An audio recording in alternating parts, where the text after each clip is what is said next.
Hello အားလုံးပဲမင်္ဂလာပါယနေ့တင်ဆက်မယ့်အကြောင်းအရာလေးကပေါ့နော်ဒီဇူလိုင်လတည်းမှာဘာတွေသတင်းကောင်းကြားရမလဲဆိုတာနဲ့ပတ်သက်ပြီးတော့တင်ဆက်ပြီးပါပေါ့နော်အခြေရေးလောက်ကိုင်းငွေကြေးနိုင်ငံခြားပညာရေးပေါ့နော်ဆက်ဆက်ရရပေါ့နော်ဘယ်လိုကန်ကောင်းနေလဲဘယ်လိုအဆင်ပြေနေလဲဆိုတာနဲ့ပတ်သက်ပြီးတော့ကျွန်မဒီနေ့တင်ဆက်ပြီးတော့မယ်ပေါ့နော်ဆိုတော့ကတ်တီကတော့ collective လောက်တာပဲဒါကတော့ collective reading ဖြစ်တယ်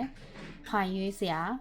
မလို့ပေါ့နော် collective reading ဖြစ်တယ်ဒီ reading ကတော့အားလုံးနဲ့သက်ဆိုင်မယ်ဆိုတဲ့ပုံစံတွေ့ရပါတယ်ပေါ့နော်ကဲဘယ်ຢာဒီခွင်ဘယ်နည်းနဲ့နေရာပို့ပြီးတော့ကန်ကောင်းနေလဲအဆင်ပြေနေလဲဆိုတာနဲ့ပတ်သက်ပြီးတော့ရှုပြီးတော့မယ်ပေါ့နော်ဆိုတော့စစချင်းကြားတဲ့ကတ်က justice ပေါ့နော် justice ကတ်ကြားရဲဆိုတော့ကိုဒီနော်အရှိလားဒီမှာကိုရဲ့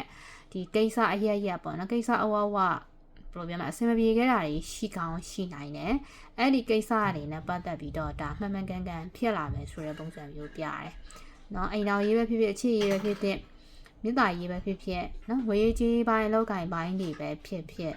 နော်အဲ့ဒါနဲ့ပတ်သက်ပြီးတော့ဒါတရားမျှတမှုရမယ်လက်ရှိမှာကိုကအရင်တော့ဒါမတရားဆုံးရှုံးခဲ့တာတွေပါရှိခဲ့တယ်ဆိုရင်တော့တင့်တွက်ဒါ justice energy ပေါ့နော်တင်တွက်ဒါအမှန်တရားပေါ်ပေါက်မယ်ဆိုတဲ့ပုံစံမျိုးဒီမှာတော့ပြ justice ကရဲ့တပေါ်ပေါ့နော်အမှန်တရားပေါ်ပေါက်မယ်ဆိုတဲ့ပုံစံမျိုးဒီမှာတော့ပြရဲနော်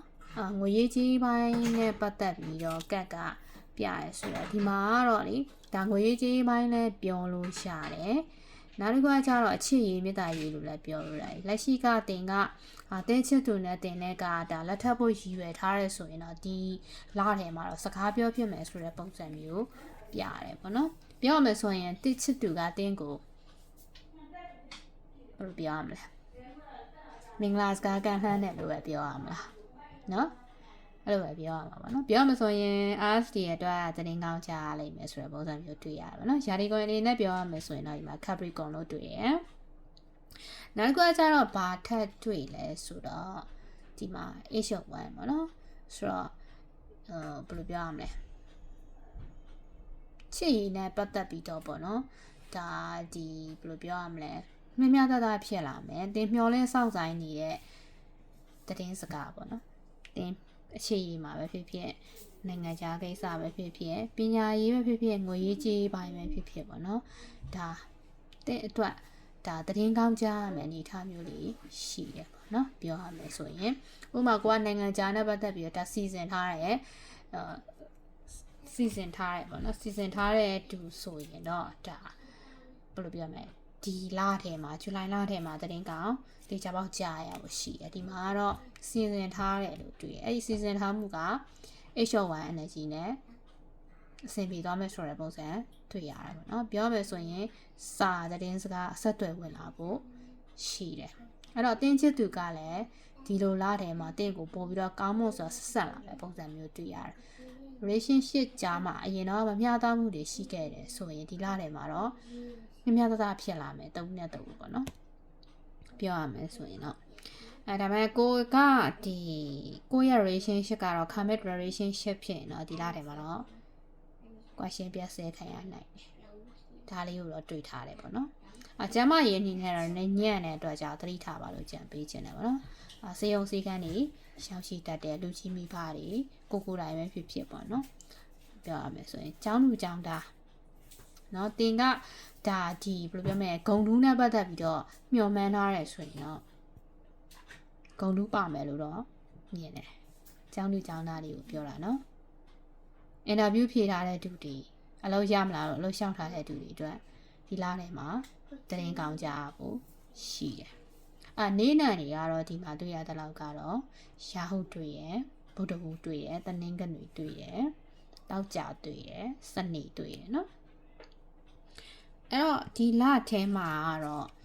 ကောင်းနေတယ်လို့ပြောလို့ရတယ်ဒီနေ့နဲ့ဒီယာဒီခွင်နေတဲ့တွေ့ရရင် fire sign တွေ့ရ earth sign တွေ့ရနော် Capricorn တွေ့ရစာကြီး Leo Aries နော်အဲ့ယာဒီခွင်တွေ့နောက်တစ်ခုကျတော့ The Magician Gemini က Gemini ကိုတွေ့ရနော်Gemini တွေကဒီလမှာကန်ဆာတာမြင့်တက်နေတဲ့ပုံစံမျိုးတွေ့ရအရင်တော့အစင်မပြေခဲ့ဘူးခက်ခဲခဲ့တယ်ဆိုရင်တော့ဒီလထဲမှာစင်ပြေသွားမယ်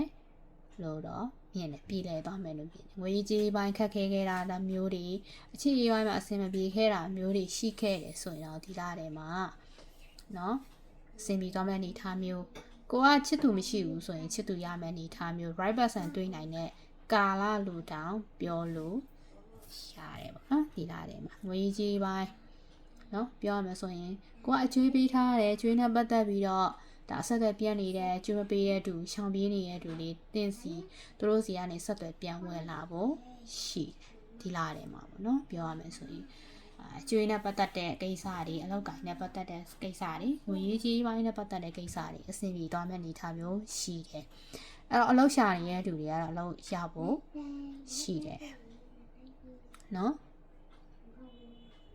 ဒီ program ဒီယာရီခွင်နေဒီနေ့နံတွေကိုပြောတာပေါ့နော်ပြောရမယ်ဆိုရင်တော့အဲ့ဆိုယာရီခွင်နေနေ့နံတွေကိုဒါဒီဗီဒီယို pause လုပ်ပြီးတော့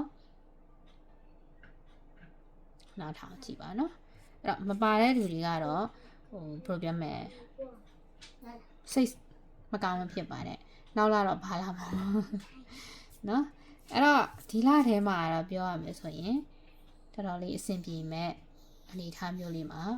တွေ့ရတယ်လို့တော့မြင်တယ်ဒီယာရီခွင်နေအနေနဲ့ပေါ့နော်ပြောရမယ်ဆိုရင်အချစ်ရေးမြတ်တာရေးအိမ်တော်ရေးစီးပွားရေးငွေရေးကြီးပိုင်းနိုင်ငံခြားပညာရေးကန်နေမြင့်တက်နေမယ်ဆိုတဲ့ပုံစံမျိုးဒီမှာကတော့မြင်နေရတယ်ပေါ့နော်အဲ့တော့နောက်တစ်ခါကျတော့ဒီမှာဆီယမရေ fire sign တွေပဲပါလားနော် air sign တွေကပါ water sign တွေကဘက်မှာတယ် water sign ရာဒီဖြစ်တဲ့အတွက်ကြောင့်water sign တွေကဘက်မှာလဲဆိုတာနဲ့ပတ်သက်ပြီးတော့မေးရမယ်ဆိုရင်တော့ water sign get တော့ပါမလားဘူးပေါ့နော်စိတ်မကောင်းစွာနဲ့ပဲ water sign get တွေကဖာကိုမလာဘူးပေါ့နော်ပြောရမယ်ဆိုရင်တော့အဲ့တော့ water sign တွေအမြဲကန်နေနေတာလားကျမတို့ပြောတတ်ပါနော်ဒီလာတယ်မှာတော့ဒီမှာတော့ကျမမြင်ရတော့ fire sign နဲ့ earth sign တွေကတော့ပို့ပြီးတော့ကန်ကောင်းနေတယ်ဗောနော် air sign တွေကတော့ပိုကန်ကောင်းနေပိုကန်တက်နေတယ်ပိုအဆင်ပြေနေတယ်ဆိုတဲ့ပုံစံမျိုးဒီမှာကတော့တွေ့တယ် water sign တွေကတော့ retrograde ဝင်နေလားတော့မသိဘူးဗောနော်အဲ့တော့ fire sign တွေကပို့ပြီးတော့ strong ဖြစ်နေတာဗောနော်အဲ့တော့ဒီမှာကတော့တော်တော်လေးလဲကတ်တွေအချင်းကြီးကောင်းပါတယ် justice energy အရာဆိုရင်ပေါ့နော်ကိုကဒီကွာကျောင်းသူကျောင်းသားဆိုရင်ကိုက engineer ဖြစ်ချင်တယ်ဆရာဝန်ဖြစ်ချင်တဲ့သူတွေကတော့ဒီလာတယ်မှာပညာရေးနဲ့ပတ်သက်ပြီးတရင်ကောင်းကြတယ်ကိုလိုချင်တဲ့အမှတ်နော်ကိုလိုချင်တဲ့ဂုဏ်တူရမယ့်ပုံစံမျိုးတောင်မြင်နေရတယ်နော်ဒီမှာတွေ့ရတဲ့တော့ကနော်အစီအစဉ်လေးကိုကြည့်ရှုအားပေးရတဲ့အတွက်အားလုံးကျေးဇူးထူးတင်ရှိပါအားလုံးကောင်းသောနေ့လေးဖြစ်ပါစေနော်